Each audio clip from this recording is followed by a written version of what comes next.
back to my channel. I'm Harper Adorned, here with my little girl Margot, and we're going to be doing part 2 of the Vulnerability Challenge. And I have AlliDani with me to help. Hey!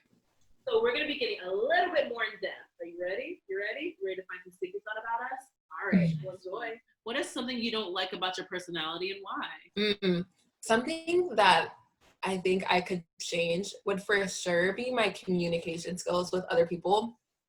So I'm a Scorpio, so a lot of people, when I say that, they get very wary of me. But I don't know. I feel like I'm not like the best communicator when it comes to me feeling like a type of way about a person. If like we were having conflict, I just kind of like bottle up and be like, oh, well, that's my friend. So like, I don't really want to talk about it. Like, let me just forget it. But it actually is still like getting on my nerves. And so I won't be the one to communicate, but like, I'll just let things bottle up. And then like, it could just be me like not wanting to talk to the person or like going, like letting it all out at once. And so I feel like that is definitely something that I'm working on, like within all my relationships, is just communicating with people and like letting people know how I feel. Like anytime if there's anything wrong, or I feel like if we have a disagreement or a conflict, like being able to just like say like, oh, these are my feelings, or just being able to resolve anything, because I don't want to feel like I'm hurting that relationship and like hurting their feelings, because that's never my intent. But I don't know, I've always just kind of held things in versus, I don't know, sharing my feelings, which is not healthy at all. So I think I'm trying to get better communication skills. And that's also funny because another thing that I've been seeing on Insecure is like with Molly, she will be bottling things in that Issa is saying to her, or like going off on her for like random things.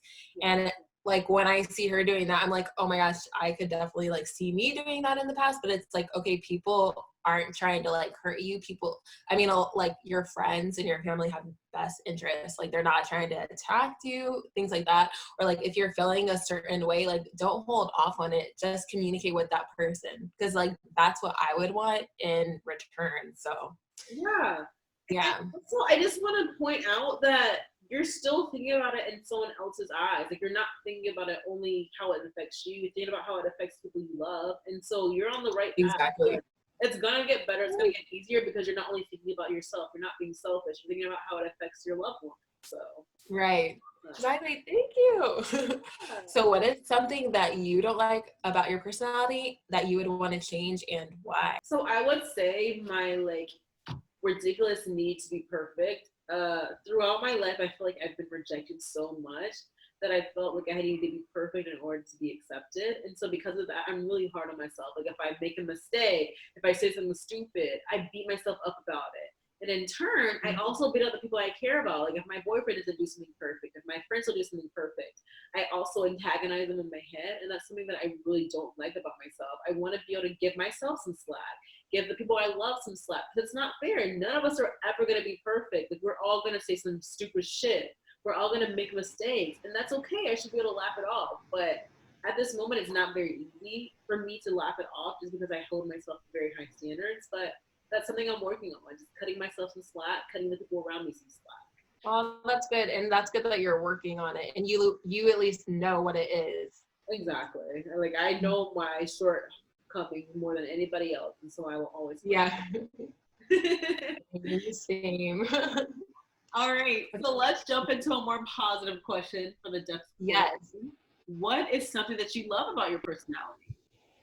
Something about that I love about my personality would probably be my optimism and how relaxed I am. I'm very like go with the flow and spontaneous.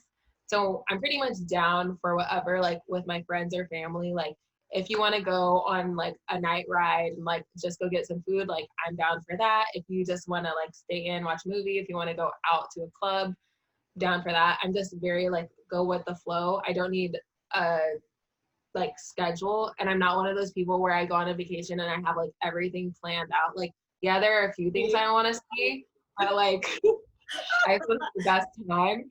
So I'm very like go with the flow, adaptable to the situation. And then like I said, my optimism, I'm always trying to look at the like glass half full So yeah, I'm always trying to look at like the positive things in situation. Even in this pandemic, it's like, okay, yeah, we are stuck inside, but we're doing it for so other people can't get sick. And we get to be at home. Like, we should be thankful that we have a job. Like, we're making YouTube videos. Like, we're able to be creative and like do these new things. Like, I've never made any videos or like been a YouTuber. Like, this is my first video, but I'm able to do those things that I've always wanted to explore. So I feel like just looking to the better side of situations, like that is something that I value, and that is a characteristic that I always want to keep with me like throughout my whole life. Yeah, and that's an awesome perspective, and it's also like priceless. A lot of people cannot be that person where they're being optimistic. It's just not within their character, and so it's really valuable to have where regardless of what shitty things happen to you, you can look at the bright side of things. That's so amazing. Yes, I feel like you definitely are a glass half full person, Aww. which I appreciate so much. Thank you. You as well. But for me specifically, I would say that I'm really proud of my resilience, the fact that I keep trying. Like, I feel that in many aspects of my life, people have pushed me down. They said I can't do it. They said like I'm gonna fail. Like when I was a international business major in college and I switched to fashion merchandising, like my parents and my close friends were like, "That's not a good idea. You're not gonna make as much money." I did it, and I was still able to like overcome. Um, I grew up in South Carolina, right? And when I graduated, I moved to Atlanta, Georgia. But I still felt like I was like in a bubble and that I wouldn't be able to achieve everything that I wanted to. And so I moved to California without a job. Everyone from my parents to my best friends, they all told me that I was making a mistake, but I did it anyway and I prevailed. I found a job. And I just feel like it's very valuable that you can just believe in yourself despite what everyone else says, despite everyone else's doubts, despite their concerns. Belief in yourself will make everything possible for you. You'll be able to achieve everything. And I'm so proud that I have this, because if I didn't have this belief in myself, I would have achieved so little at this point. Yes, 1,000%. Like, I definitely, you're such a strong person, and I get that vibe from you. Like, when I first met you, like, you are ambitious, you know what you want, and you're gonna get it. So that's definitely something that you should keep. And it's like, you have to be your biggest fan. Like, if you don't believe in yourself, nobody else is gonna believe in you. So, and also fake it till you make it. Exactly. That's my big. Exactly. Fake it till you make it. Because it's like, if you don't believe it and you don't think you're doing it, like, I'm not gonna believe you. Why the hell would anyone else believe it if you don't show me why I should? You gotta Literally. first. Literally. So, what is one common misconception that people have about you, and why is it incorrect? I have to say that a common misconception is people assume that I didn't work hard to get where I am. And I would have to say that I worked very, very hard to get to where I am. And I'm not even where I would want to be. If you would ask me when I was 20 years old where I would want to be at this age, I would have been further in my life. But regardless, I've still done so much to get to this point. I mean, when I moved to California, I didn't have any friends or family here. I still hustled to get my job. When I got my job, originally they wanted to have me as a sales associate. At that point, I was already a manager in retail. And I was applying to be a visual commercial. And so I told them that I was not going to settle for that job, that I was going to be a visual commercial. I wasn't going to accept the job at all. And they offered me a visual commercial position. After that, I was a contract worker for 3 months. My contract was only for 3 months, and I hustled and I made it clear to my manager that I was a valued employee, and she extended my contract for a year.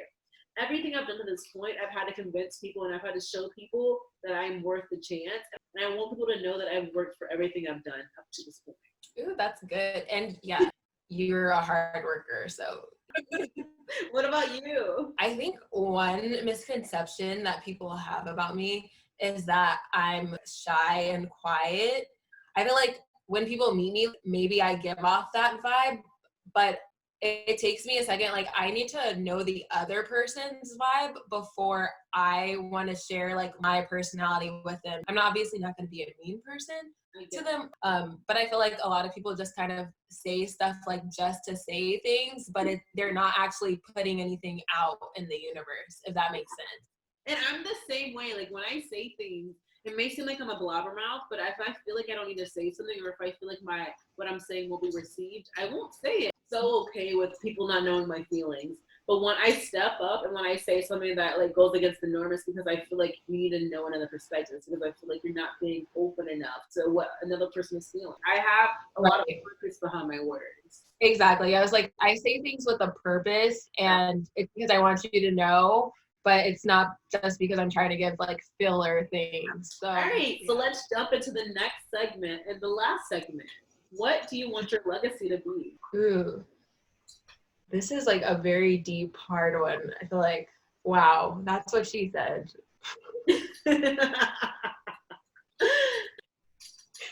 Okay. I feel like what I want my legacy to be is someone that worked hard, that was passionate about everything that she did, helped other people out, giving encouragement to other people to go after what they want. I also want to obviously have like a really great legacy for my family and my friends. So being somebody that loves all of my family and friends very dearly. And then also like eventually I want to have a family. So I want my legacy to be my family. Yes, ma'am. I just love how everything you say resonates so much with me. It's really important to me that I make my family proud. My dad has always told me that before he dies, he wants to see me in Black enterprise. And that's what I want to do for him. I want to become successful. On top of that, I really want to just be a really good person. I feel like in so many points in my life, I haven't had the support or I haven't had like the love that I needed. And so I want to be that for other people. I want to be able to give them the love and the consideration that I haven't received from anybody else.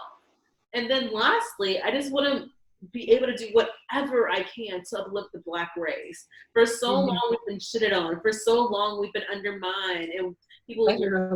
Yes. And so I want to do whatever I can to legitimize ourselves. We have so many redeeming qualities. We have so much that we're offering this world, but we force them to recognize it. And I will do whatever I can to make sure people know that we have a lot to offer this world and they better acknowledge it. Exactly. And the playing field is not the same for everyone. Yeah. So it's like, whatever, if we can inspire people and just show like, this is where we are, and you just showing them that there's somebody that looks like you in this place, you can do this too. Exactly. But like that is just the biggest thing right there. So yeah, that was the role model I was missing when I was younger. Yeah, there were Black role models, but they weren't necessarily who I connected with. And so I'm trying to be someone that a Black person can connect with and can be inspired by. That's so important to me. Yay! Thank you for doing this vulnerability challenge, and I hope you learned a lot about me. I learned a lot about you, and I really had fun doing this. Thank you for having me. This was really fun. Of course. All right, guys. So I hope you guys will join us on our next video. My name is Harper Adorn. You can expect a lot of great fashion videos out of me, as well as a lot of tips on mental health and wellness. And my name is AlliDani, and from me, you could expect a lot of fashion videos, beauty videos. I'm more of a lifestyle blogger, so a lot of different things coming your way. All right, guys. Thank you for joining us. Bye. Bye.